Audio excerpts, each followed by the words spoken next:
Actually, na-discuss na natin 'to ng isang, ilang araw na ring nakakaraan Mm. na dahil diyan sa nangyaring, hatian ng mayoriya at minoriya ay nagkaroon ng impasse o gridlock o nagkagulo sila diyan. Hindi na nila magawa yung mga trabaho nila dahil umiiral yung kanilang, pagmamataas at umiiral din yung kawalan ng kaalaman sa kanilang mga rules pati na sa constitution.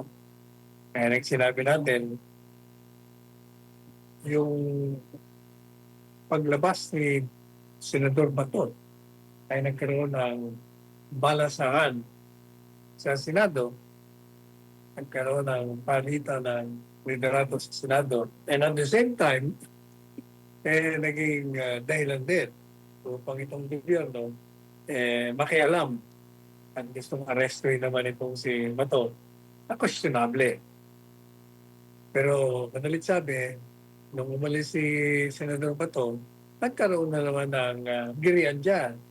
Yung at the time majority ay gustong amyendahan ng rules sapagkat gusto nilang ang mga miyembro ay makapartisipa kahit na wala dyan at online pwede. Ang ginawa naman itong minoria noon, minority, para hindi magkaroon ng quorum, nag-walk out. Sabi nga natin, yung walkout, yun gawa lang ng mga bata yun. Hindi lamang gawa ng mga bata, yun ay pagtalikod sa kanilang mga tungkulin bilang mga senador. Ito naman presidente noon, pwede naman ipa-arresto ang isa o dalawa para magkaroon ng quorum. Hindi naman niya ginawa.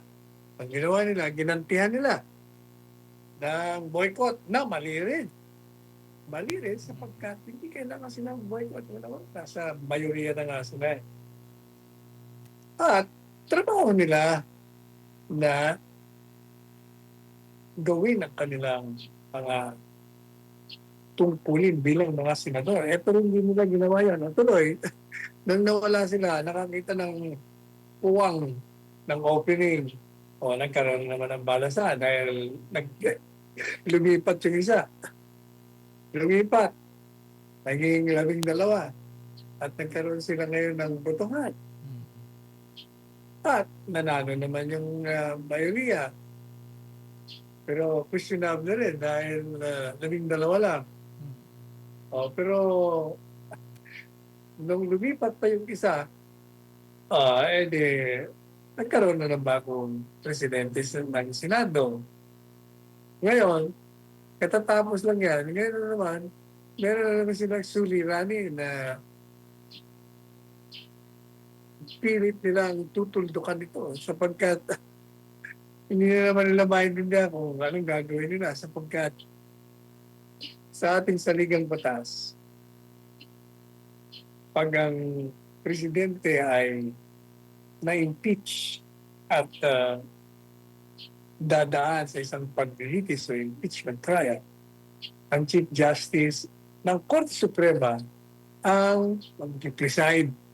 Pero wala nakalagay doon kung ang mga ibang impeachable officers naman ang ililitisin mo, kaya ng Vice Presidente, wala naman nakalagay doon kung sino ang mag-preside sa impeachment court. Pero sa aking pananaw, logically, since wala naman nakalagay doon na yung Chief Justice at ang Senado naman ay uupo bilang impeachment court, natural na mag-preside dapat yung head, sino yung nahalal ng Senate President. Pero yung sa mayoriya, sila mismo, nagdududa sila sa kakayaan nitong Senate President nila. Dahil gusto nila abogado. Nag-iisa lang ang abogado doon na kine-question naman ng marami. Dahil daw, hindi ang pinakita niya ng Senate President siya, hindi maganda dahil dinelay niya yung impeachment. Ryan, hindi Sara. Pero ako naman kung sabi ng Korte Suprema, tama naman daw. Tama naman daw yung ginawa niya. ang mayoriya sinabi na forthwith, ibig sabihin nun, hindi ibig sabihin kara-kara. Kailangan pagandaan. At saka isa pa, napatunayan na illegal yung articles of impeachment na trinasfer o trinasmit sa Senado. So, madaling sabi, ito ngayon ang katanungan. Pwede bang mag-preside ang isang Senate President na hindi abogado sa impeachment trial? Sinasabi ng iba, kailangan daw abogado kasi masyadong rigid, masyadong stricto ang rules na judicial yan. Kailangan, susundin mo yung rules of court, yung mga reglamento ron, yung rules on evidence, rules on competency, at kung ano-ano pa. Ang pananaw ko po dyan, hindi kailangan abogado. Kasi hindi lang naman ito judicial process na tinatawag. Ito yung political process din.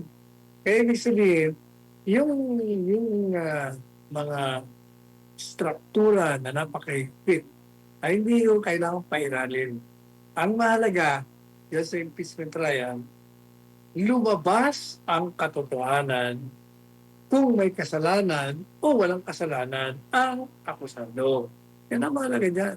At ang kailangan mo dyan na nagpipreside, hindi kailangan abogado. Sapagkat yan namang mga procedure, pwede namang pag-aralan yan. Crash course lang ang kailangan yan.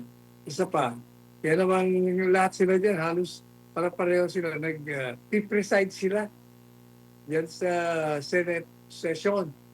Kaya more or less may kaalaman na sila how to manage or to navigate yung impeachment trial. But for purposes of the rules on evidence, of competency, of admissibility of evidence, yan ay pwede nang ituro sa kanila o sa kanya, ang Senate President, ng mga practicing lawyer na i-hire ang office of the Senate President.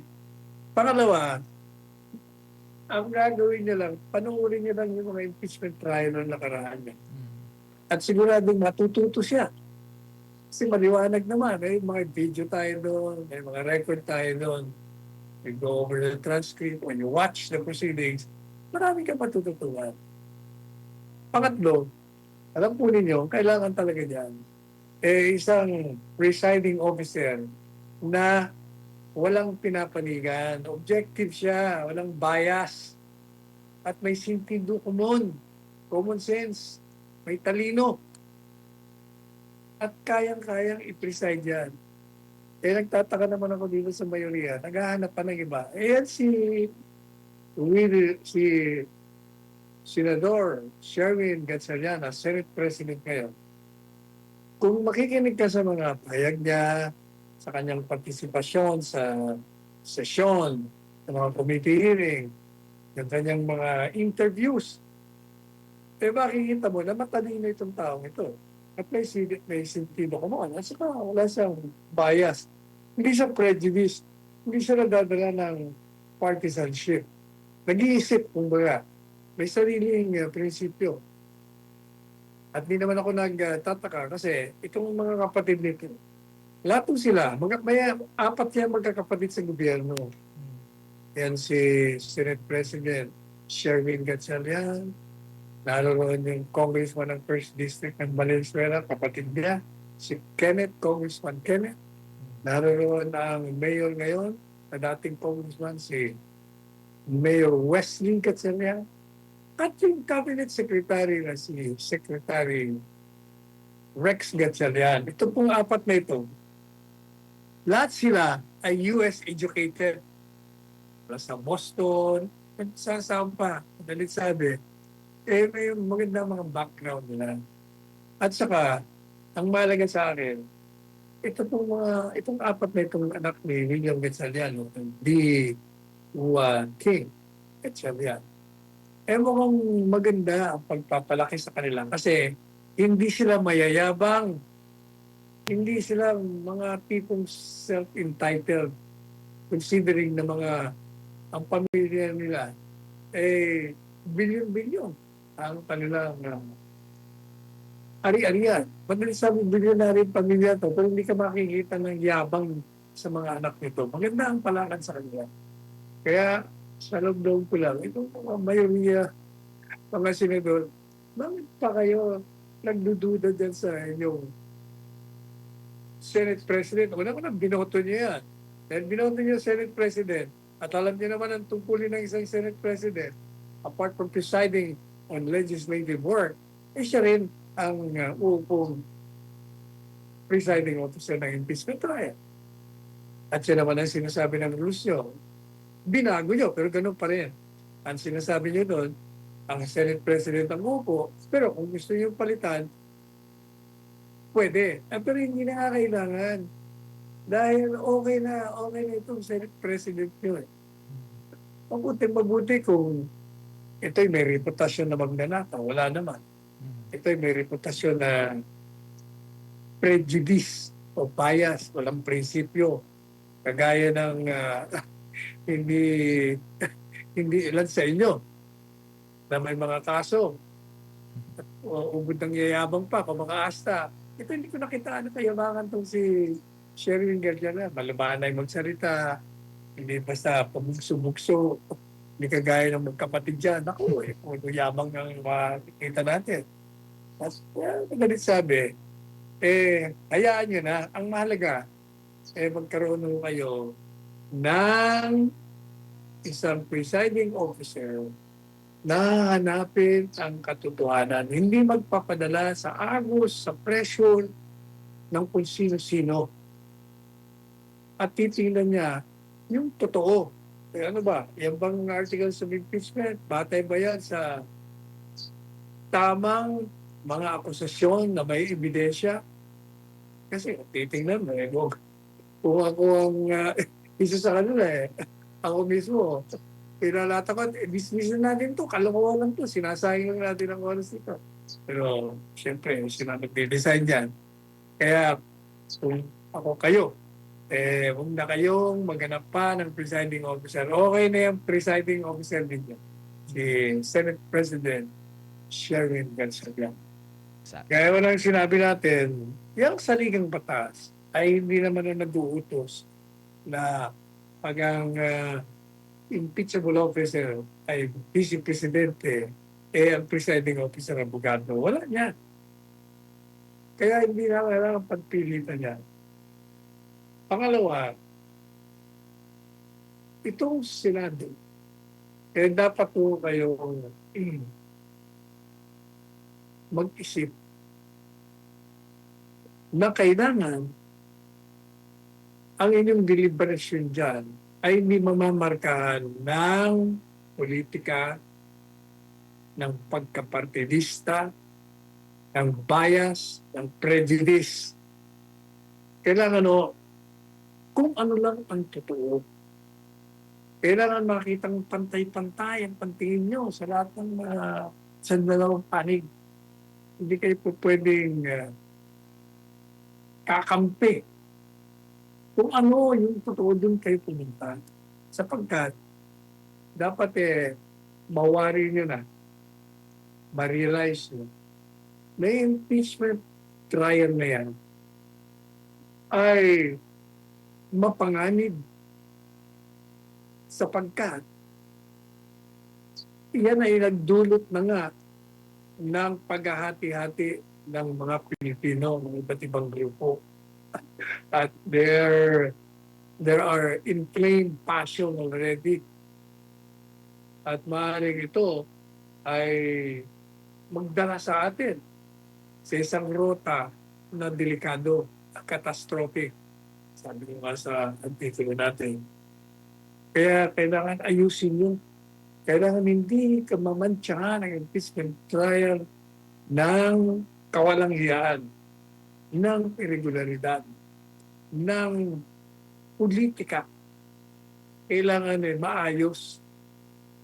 Kung baga sa carpenter gumagawa ng bahay. Kailangan tama ang hulog po. Otherwise, maniwala kayo. Eh, baka pumutok yun sa mga mukha ninyo. At magkaroon na naman tayo ng hindi natin gustong mangyari. Na palagi nangyayari naman na hindi na tayo natuto. Ayan po ang ating masasabi niya. Kaya trabaho na kayo. Umpisahan nyo na ang trial na yan.